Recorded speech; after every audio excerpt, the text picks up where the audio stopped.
ଆକାଶବାଣୀ।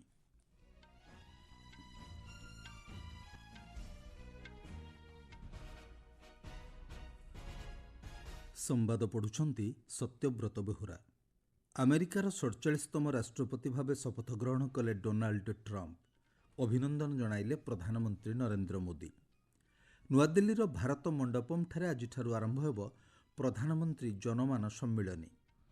ଗଣତନ୍ତ୍ର ଦିବସ ପରେଡ୍ରେ ସମ୍ବିଧାନ ପ୍ରଣୟନର 75 ବର୍ଷ ଏବଂ ଜନଭାଗିଦାରୀ ଉପରେ ବିଶେଷ ଧ୍ୟାନ ଦିଆଯିବା ନେଇ ସୂଚନା। ମହିଳା କ୍ରିକେଟ ଟି-20 ବିଶ୍ୱକପ୍ର ଦ୍ୱିତୀୟ ସଂସ୍କରଣରେ ଆଜି ମୁହାଁମୁହିଁ ହେବେ ଭାରତ ଏବଂ ମାଲେସିଆ। ଏବଂ ହକି ଇଣ୍ଡିଆ ଲିଗ୍ର ମହିଳା ବର୍ଗରେ ସୁରମା ହକି କ୍ଲବ ଏବଂ ଓଡ଼ିଶା ୱାରିୟର୍ସ ଓ ପୁରୁଷ ବର୍ଗରେ ୟୁପି ରୁଦ୍ରାସ ଏବଂ ଟିମ୍ ଗୋନାସିକା ମଧ୍ୟରେ ଆଜି ହେବ ମୁକାବିଲା। ଆମେରିକାର 47ତମ ରାଷ୍ଟ୍ରପତି ଭାବେ ଡୋନାଲ୍ଡ ଟ୍ରମ୍ପ ଦ୍ୱିତୀୟ ଥର ପାଇଁ ଶପଥ ଗ୍ରହଣ କରିଛନ୍ତି। ଗତକାଲି ରାତିରେ ୱାଶିଂଟନ ଡିସି ସ୍ଥିତ କ୍ୟାପିଟାଲ ରୋଟୁଣ୍ଡାରେ ପ୍ରଧାନ ବିଚାରପତି ଜନ୍ ରବର୍ଟସ ତାଙ୍କୁ ଶପଥ ପାଠ କରାଇଥିଲେ। ଜେଡି ଭାନ୍ସଙ୍କୁ ଉପରାଷ୍ଟ୍ରପତି ଭାବେ ଜଷ୍ଟିସ ବ୍ରେକ୍ କାଭାନୋ ଶପଥ ପାଠ କରାଇଥିଲେ। 40 ବର୍ଷୀୟ ଭାନ୍ସ ଆମେରିକାର 50ତମ ତଥା ଆମେରିକା ଇତିହାସରେ ତୃତୀୟ ସର୍ବକନିଷ୍ଠ ଉପରାଷ୍ଟ୍ରପତି ହୋଇଛନ୍ତି। ରାଷ୍ଟ୍ରପତି ଟ୍ରମ୍ପ ତାଙ୍କ ଉଦ୍ଘାଟନୀ ଭାଷଣରେ ଜରୁରୀ ସାମଗ୍ରୀଗୁଡ଼ିକର ମୂଲ୍ୟ ହ୍ରାସ ପାଇଁ ଜାତୀୟ ଶକ୍ତି ଜରୁରୀକାଳୀନ ପରିସ୍ଥିତି ଘୋଷଣା କରିଛନ୍ତି। ସେ କହିଛନ୍ତି ମୁଦ୍ରାସ୍ଫୀତି ସଙ୍କଟ, ଅତ୍ୟଧିକ ଖର୍ଚ୍ଚ ଏବଂ ଶକ୍ତି ମୂଲ୍ୟ ବୃଦ୍ଧି ଯୋଗୁଁ ସୃଷ୍ଟି ହୋଇଛି। ନୂତନ ରାଷ୍ଟ୍ରପତି ମଧ୍ୟ ତାଙ୍କ କ୍ୟାବିନେଟ୍କୁ ବିଭିନ୍ନ ସାମଗ୍ରୀର ମୂଲ୍ୟ ହ୍ରାସ କରିବା ପାଇଁ ପଦକ୍ଷେପ ନେବାକୁ ନିର୍ଦ୍ଦେଶ ଦେଇଛନ୍ତି। ସେ କହିଛନ୍ତି ତାଙ୍କ ଦେଶରେ ସୁବର୍ଣ୍ଣ ଯୁଗ ଆରମ୍ଭ ହୋଇଛି ଏବଂ ଆମେରିକାବାସୀ ତାଙ୍କୁ ରାଷ୍ଟ୍ରପତି ଭାବେ ନିର୍ବାଚିତ କରିଥିବାରୁ ସେ ଆମେରିକାକୁ ସମସ୍ତ କ୍ଷେତ୍ରରେ ପ୍ରାଥମିକତା ଦେବେ ବୋଲି ପ୍ରତିଶ୍ରୁତି ଦେଇଛନ୍ତି। ସ୍ୱଚ୍ଛ ଶକ୍ତି ପ୍ରୟାସକୁ ପ୍ରତ୍ୟାହାର କରିବା ସମେତ ଅନେକ ପଦକ୍ଷେପ ସମ୍ପର୍କରେ ରାଷ୍ଟ୍ରପତି ଟ୍ରମ୍ପ କହିଛନ୍ତି ସେ ଗ୍ରୀନ୍ ନ୍ୟୁ ଡିଲ୍କୁ ଶେଷ କରିବେ ଏବଂ ଇଲେକ୍ଟ୍ରିକ୍ ଯାନ ସମ୍ପର୍କିତ ଆଦେଶକୁ ପ୍ରତ୍ୟାହାର କରିବେ। ସେ କହିଛନ୍ତି ଏହି ପଦକ୍ଷେପଗୁଡ଼ିକ ଅଟୋ ଶିଳ୍ପକୁ ପ୍ରୋତ୍ସାହିତ କରିବ ଏବଂ ଆମେରିକାର ଅଟୋ ଶ୍ରମିକମାନଙ୍କୁ ସେ ଦେଇଥିବା ପ୍ରତିଶ୍ରୁତି ପୂରଣ ହୋଇପାରିବ। ଅନ୍ୟପକ୍ଷରେ ଆମେରିକାର ଶ୍ରମିକ ଏବଂ ସେମାନଙ୍କ ପରିବାରକୁ ସୁରକ୍ଷା ଦେବା ପାଇଁ ବାଣିଜ୍ୟ ବ୍ୟବସ୍ଥାରେ ପରିବର୍ତ୍ତନ କରିବାକୁ ଶ୍ରୀ ଟ୍ରମ୍ପ ପ୍ରତିଶ୍ରୁତି ଦେଇଛନ୍ତି। ସେ କହିଛନ୍ତି ବୈଦେଶିକ ରାଜସ୍ୱ ସେବା ପ୍ରତିଷ୍ଠା କରାଯିବ। ଏହାଦ୍ୱାରା ବିଦେଶୀ ଉତ୍ସରୁ ଦେଶର ରାଜକୋଷକୁ ବିପୁଳ ପରିମାଣର ଅର୍ଥ ଆସିପାରିବ। ଅନ୍ୟପକ୍ଷରେ ନ୍ୟାୟିକ ବିଭାଗର ପୁନଃ ସନ୍ତୁଳନ ଲାଗି ପଦକ୍ଷେପ ଗ୍ରହଣ କରାଯିବ ଏବଂ ଅସ୍ତ୍ରଶସ୍ତ୍ରର ମାତ୍ରାଧିକ ବ୍ୟବହାର ଉପରେ କଟକଣା ଜାରି କରାଯିବ। ଏହି ଅବସରରେ ରାଷ୍ଟ୍ରପତି ଟ୍ରମ୍ପ ମେକ୍ସିକୋ ଉପସାଗରର ନାମ ପରିବର୍ତ୍ତନ କରି ଆମେରିକା ଉପସାଗର କରିବାକୁ ଘୋଷଣା କରିଛନ୍ତି। ନୂତନ ରାଷ୍ଟ୍ରପତିଙ୍କ ଅଭିଭାଷଣ ପରେ ଆମେରିକାର ସଙ୍ଗୀତ ତାରକା କ୍ୟାରି ଅଣ୍ଡରଉଡ୍ ଆମେରିକା ଦ ବ୍ୟୁଟିଫୁଲ୍ ଗୀତ ପରିବେଷଣ କରିଥିଲେ। ଭାରତ ପକ୍ଷରୁ ବୈଦେଶିକ ବ୍ୟାପାର ମନ୍ତ୍ରୀ ଡକ୍ଟର ଏସ୍ ଜୟଶଙ୍କର ଶପଥ ଗ୍ରହଣ ଉତ୍ସବରେ ଯୋଗ ଦେଇଥିଲେ। ଅନ୍ୟମାନଙ୍କ ମଧ୍ୟରେ ଆର୍ଜେଣ୍ଟିନା ରାଷ୍ଟ୍ରପତି ଜାବିୟର ମିଲି, ଇଟାଲୀ ପ୍ରଧାନମନ୍ତ୍ରୀ ଜର୍ଜିଆ ମେଲୋନି, ଇକ୍ୱେଡର ରାଷ୍ଟ୍ରପତି ଡାନିଏଲ ନୋବୋଆ, ବ୍ରାଜିଲର ପୂର୍ବତନ ରାଷ୍ଟ୍ରପତି ଜେଆର୍ ବୋଲସୋନାରୋ, ପୋଲାଣ୍ଡର ପୂର୍ବତନ ପ୍ରଧାନମନ୍ତ୍ରୀ ମେଟି ୟୁଜ୍ ମୋରାୱିକି ପ୍ରମୁଖ ଏହି କାର୍ଯ୍ୟକ୍ରମରେ ଯୋଗ ଦେଇଥିଲେ। ଆମେରିକାର 47ତମ ରାଷ୍ଟ୍ରପତି ଭାବେ ଦାୟିତ୍ୱ ଗ୍ରହଣ କରିବା ପରେ ରାଷ୍ଟ୍ରପତି ଡୋନାଲ୍ଡ ଟ୍ରମ୍ପଙ୍କୁ ପ୍ରଧାନମନ୍ତ୍ରୀ ନରେନ୍ଦ୍ର ମୋଦି ଅଭିନନ୍ଦନ ଜଣାଇଛନ୍ତି। ସାମାଜିକ ଗଣମାଧ୍ୟମ ପୋଷ୍ଟରେ ଶ୍ରୀ ମୋଦି କହିଛନ୍ତି ଉଭୟ ଦେଶ ଏକାଠି କାମ କରିବାକୁ ଚାହୁଁଛନ୍ତି, ଯାହାଦ୍ୱାରା ବିଶ୍ୱର ଉନ୍ନତ ଭବିଷ୍ୟତ ଗଠନ ହୋଇପାରିବ। ଆଗାମୀ ଦିନରେ ସଫଳ କାର୍ଯ୍ୟକାଳ ପାଇଁ ଆମେରିକା ରାଷ୍ଟ୍ରପତିଙ୍କୁ ଶ୍ରୀ ମୋଦି ଶୁଭେଚ୍ଛା ଜଣାଇଛନ୍ତି। ଆମେରିକାର 50ତମ ଉପରାଷ୍ଟ୍ରପତି ଭାବେ ଜେଡି ଭାନ୍ସ ଶପଥ ନେବା ପରେ ଉଷା ଭାନ୍ସ ପ୍ରଥମ ଭାରତୀୟ ଆମେରିକୀୟ ଏବଂ ଦ୍ୱିତୀୟ ହିନ୍ଦୁ ମହିଳା ଭାବେ ଇତିହାସ ରଚିଛନ୍ତି। ଶପଥ ଗ୍ରହଣ ସମାରୋହ ସମୟରେ ଉଷା ଭାନ୍ସ ଗୋଟିଏ ହାତରେ ବାଇବେଲ ଏବଂ ଅନ୍ୟ ହାତରେ ଝିଅ ମିରାବେଲ ରୋଜକୁ ଧରିଥିବା ବେଳେ ତାଙ୍କ ସ୍ୱାମୀ ଜେଡି ଭାନ୍ସ ଶପଥ ଗ୍ରହଣ କରିଥିଲେ। ପରେ ରାଷ୍ଟ୍ରପତି ଡୋନାଲ୍ଡ ଟ୍ରମ୍ପ ଉଷା ଭାନ୍ସଙ୍କୁ ପ୍ରଶଂସା କରି କହିଥିଲେ ସେ ତାଙ୍କ ସ୍ୱାମୀଙ୍କଠାରୁ ଅଧିକ ସ୍ମାର୍ଟ ଅଟନ୍ତି। ଉଷା ଭାନ୍ସ ହେଉଛନ୍ତି ଭାରତର ଜଣେ ତେଲୁଗୁ ପ୍ରବାସୀ। ସେ ଏରୋସ୍ପେସ୍ ଇଞ୍ଜିନିୟର ରାଧାକ୍ରିଷ୍ଣ କ୍ରିସ୍ ଚିଲୁକୁରି ଏବଂ ସାନ୍ ଡିଏଗୋ ସ୍ଥିତ କାଲିଫର୍ଣ୍ଣିଆ ବିଶ୍ୱବିଦ୍ୟାଳୟର ପ୍ରୋଭୋଷ୍ଟ ଲକ୍ଷ୍ମୀ ଚିଲିକୁରିଙ୍କ ଝିଅ। କେନ୍ଦ୍ର ଆଦିବାସୀ ବ୍ୟାପାର ମନ୍ତ୍ରଣାଳୟ ପକ୍ଷରୁ ଆଜି ନୂଆଦିଲ୍ଲୀରେ ଭାରତ ମଣ୍ଡପମ୍ଠାରେ ପ୍ରଧାନମନ୍ତ୍ରୀ ଜନମାନ ସମ୍ମିଳନୀ ଅନୁଷ୍ଠିତ ହେବ। ଆଦିବାସୀ ବ୍ୟାପାର ମନ୍ତ୍ରୀ ଜୁଏଲ ଓରାମ ଏବଂ ରାଷ୍ଟ୍ରମନ୍ତ୍ରୀ ଦୁର୍ଗା ଦାସ ଉଇକେ ଏଥିରେ ଯୋଗ ଦେବେ।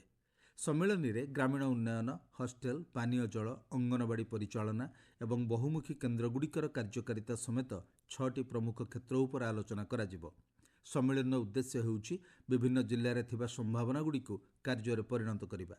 ପ୍ରଧାନମନ୍ତ୍ରୀଙ୍କ ସ୍ୱପ୍ନକୁ ସାକାର କରିବା ପାଇଁ ସମାଜର ସମସ୍ତଙ୍କ କ୍ଷେତ୍ରରେ ଯେପରି ଲାଭ ପହଞ୍ଚିପାରିବ ତାହା ସୁନିଶ୍ଚିତ କରିବା ପାଇଁ ସମ୍ମିଳନୀରେ ଆଲୋଚନା କରାଯିବ। ସୂଚନା ଅନୁଯାୟୀ 18ଟି ରାଜ୍ୟର 88ଟି ଜିଲ୍ଲା ଏହି ଆଲୋଚନାରେ ଭାଗ ନେବେ। ଏଥିରେ ପ୍ରଧାନମନ୍ତ୍ରୀ ଜନମାନର କାର୍ଯ୍ୟକାରିତା ପାଇଁ ଯୋଜନା ପ୍ରସ୍ତୁତ କରାଯିବ। ଆପଣମାନେ ସମ୍ବାଦ ଶୁଣୁଛନ୍ତି ଆକାଶବାଣୀରୁ। ଗଣତନ୍ତ୍ର ଦିବସ ପରେଡ୍ 2025ରେ ଭାରତର ସାଂସ୍କୃତିକ ବିବିଧତା ଓ ସାମରିକ ଦକ୍ଷତା ପ୍ରଦର୍ଶନ କରାଯିବ। ଏଥିରେ ସମ୍ବିଧାନ ପ୍ରଣୟନର 75 ବର୍ଷ ଏବଂ ଜନଭାଗିଦାରୀ ଉପରେ ବିଶେଷ ଧ୍ୟାନ ଦିଆଯିବ। ଚଳିତ ବର୍ଷ ପରେଡ୍ରେ ଇଣ୍ଡୋନେସିଆର ରାଷ୍ଟ୍ରପତି ପ୍ରବୋଓ ସୁବିଆଣ୍ଟୋ ମୁଖ୍ୟ ଅତିଥି ଭାବେ ଯୋଗଦେବେ। ଗତକାଲି ପ୍ରତିରକ୍ଷା ସଚିବ ରାଜେଶ କୁମାର ସିଂ ନୂଆଦିଲ୍ଲୀରେ ଗଣମାଧ୍ୟମକୁ ସମ୍ବୋଧିତ କରି କହିଛନ୍ତି, ଭାରତୀୟ ସଶସ୍ତ୍ର ବାହିନୀର ଏକ ଦଳ ସହିତ କର୍ତ୍ତବ୍ୟ ପଥରେ ଇଣ୍ଡୋନେସିଆର 100 ଜଣିଆ ମାର୍ଚିଂ କଣ୍ଟିଜେଣ୍ଟ ଏବଂ 190 ଜଣିଆ ବ୍ୟାଣ୍ଡ କଣ୍ଟିଜେଣ୍ଟ ଅଂଶଗ୍ରହଣ କରିବେ। ପରେଡରେ ବିଭିନ୍ନ ରାଜ୍ୟ, କେନ୍ଦ୍ରଶାସିତ ଅଞ୍ଚଳ, କେନ୍ଦ୍ର ସରକାରଙ୍କ ମନ୍ତ୍ରଣାଳୟ ଓ ବିଭାଗର 31ଟି ପ୍ରଜ୍ଞାପନ ମେଢ଼ ମଧ୍ୟ ଅଂଶଗ୍ରହଣ କରିବେ। ଏହିସବୁ ପ୍ରଜ୍ଞାପନ ମେଢ଼ଗୁଡ଼ିକ ସ୍ୱର୍ଣ୍ଣିମ ଭାରତର କଳା, ସଂସ୍କୃତି ଓ ଅନ୍ୟାନ୍ୟ ବିଷୟବସ୍ତୁଗୁଡ଼ିକ ପ୍ରଦର୍ଶନ କରିବେ। ମନ୍ତ୍ରଣାଳୟ ପକ୍ଷରୁ କୁହାଯାଇଛି, ପରେଡ୍ ସମୟରେ ସମ୍ବିଧାନର 75 ବର୍ଷ ପୂର୍ତ୍ତି ବିଷୟ ନେଇ 2ଟି ପ୍ରଜ୍ଞାପନ ମେଢ଼ ପ୍ରଦର୍ଶନ କରାଯିବ ଏବଂ ସ୍ୱତନ୍ତ୍ର ବାର୍ତ୍ତା ଥିବା ବେଲୁନ୍ ଉନ୍ମୋଚନ ହେବ। ଏହି ଅବସରରେ ଦେଶର 34ଟି ବର୍ଗର 10,000 ସ୍ୱତନ୍ତ୍ର ଅତିଥିଙ୍କୁ ନିମନ୍ତ୍ରଣ କରାଯାଇଛି। ଗୁରୁତ୍ୱପୂର୍ଣ୍ଣ ସରକାରୀ ଯୋଜନାରେ କୃତିତ୍ୱ ଅର୍ଜନ କରିଥିବା ସରପଞ୍ଚମାନଙ୍କୁ ମଧ୍ୟ କାର୍ଯ୍ୟକ୍ରମରେ ଯୋଗଦେବା ଲାଗି ମନୋନୀତ କରାଯାଇଛି। ବୈଦେଶିକ ବ୍ୟାପାର ମନ୍ତ୍ରଣାଳୟ ଏବଂ ଉତ୍ତରପ୍ରଦେଶ ସରକାରଙ୍କ ବରିଷ୍ଠ ଅଧିକାରୀମାନେ ବିଦେଶୀ ସାମ୍ବାଦିକମାନଙ୍କ ସହ ଚଳିତ ମହାକୁମ୍ଭ ମେଳାର ବିଭିନ୍ନ ଦିଗ ଉପରେ ଆଲୋଚନା କରିଛନ୍ତି। ଅଧିକାରୀମାନେ ମହାକୁମ୍ଭର ଆଧ୍ୟାତ୍ମିକ, ସାଂସ୍କୃତିକ ଏବଂ ଅର୍ଥନୈତିକ ମହତ୍ତ୍ୱ ବିଷୟରେ ଗତକାଲି ନୂଆଦିଲ୍ଲୀରେ ଅନୁଷ୍ଠିତ କାର୍ଯ୍ୟକ୍ରମରେ ସୂଚନା ଦେଇଥିଲେ। ଆଲୋଚନା ସମୟରେ ଉତ୍ତରପ୍ରଦେଶ ସରକାରଙ୍କ ପ୍ରତିନିଧିମାନେ କହିଛନ୍ତି, ମହାକୁମ୍ଭରେ ଶ୍ରଦ୍ଧାଳୁ ଓ ପର୍ଯ୍ୟଟକଙ୍କ ସଂଖ୍ୟାରେ ବିଶ୍ୱର ଅନ୍ୟ ପ୍ରମୁଖ କାର୍ଯ୍ୟକ୍ରମ ତୁଳନାରେ ଆଗରେ ରହିବ। ବ୍ରାଜିଲର ରିଓ କାର୍ନିଭାଲରେ 70 ଲକ୍ଷ, ହଜ୍ ଯାତ୍ରାରେ 25 ଲକ୍ଷ ଏବଂ ଜର୍ମାନର ଅକ୍ଟୋଫେଷ୍ଟରେ 72 ଲକ୍ଷ ଲୋକ ଏକତ୍ରିତ ହେଉଥିବା ବେଳେ ମହାକୁମ୍ଭରେ ଚଳିତ ବର୍ଷ 45 କୋଟି ଲୋକ ଯୋଗଦେବେ ବୋଲି ଆକଳନ କରାଯାଇଛି।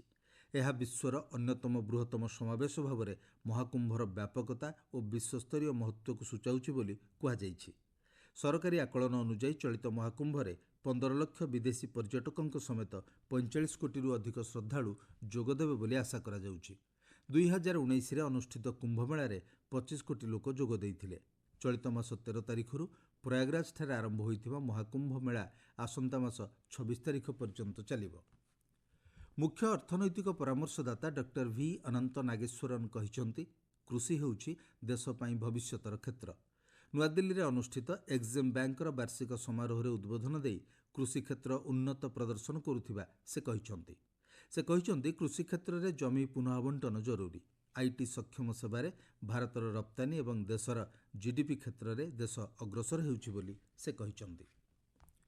ଆଇସିସି 19 ବର୍ଷରୁ କମ୍ ମହିଳା କ୍ରିକେଟ୍ ଟି20 ବିଶ୍ୱକପ୍ର ଦ୍ୱିତୀୟ ସଂସ୍କରଣରେ ଆଜି ଭାରତ ଏବଂ ମାଲେସିଆ ମଧ୍ୟରେ ମ୍ୟାଚ୍ ଖେଳାଯିବ।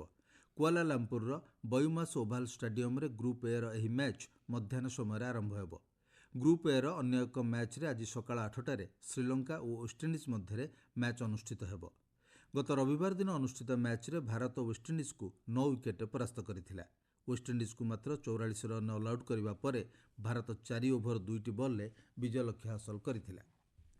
ରାଉରକେଲା ବିର୍ସା ମୁଣ୍ଡା ହକି ଷ୍ଟାଡିୟମରେ ଚାଲିଥିବା ପୁରୁଷ ହକି ଇଣ୍ଡିଆ ଲିଗ୍ରେ ସୁରମା ହକି କ୍ଲବ 2-1 ଗୋଲ୍ରେ ସ୍ରାଚି ରାର୍ ବେଙ୍ଗଲ ଟାଇଗରକୁ ପରାସ୍ତ କରିଛି।